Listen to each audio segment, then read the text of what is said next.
Ny salamo toko voalohany, vakiana amin'ny anaran'i Jesosy.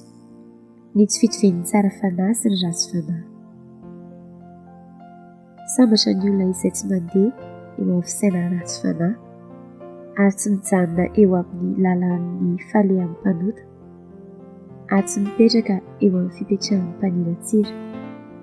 Fa ny lalan'i Jehovah ny sitrany, eny, ny lalany no saintsainy andro aman'alina. Dia tahaka ny hazo amam-bolana eo amoron'ny rano velona izy, izay mamoa amin'ny fotoany.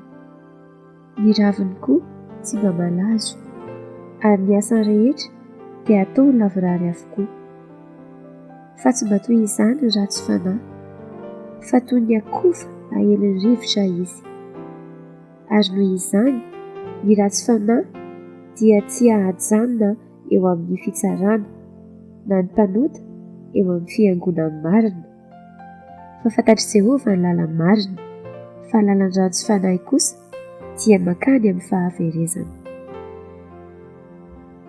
Amen.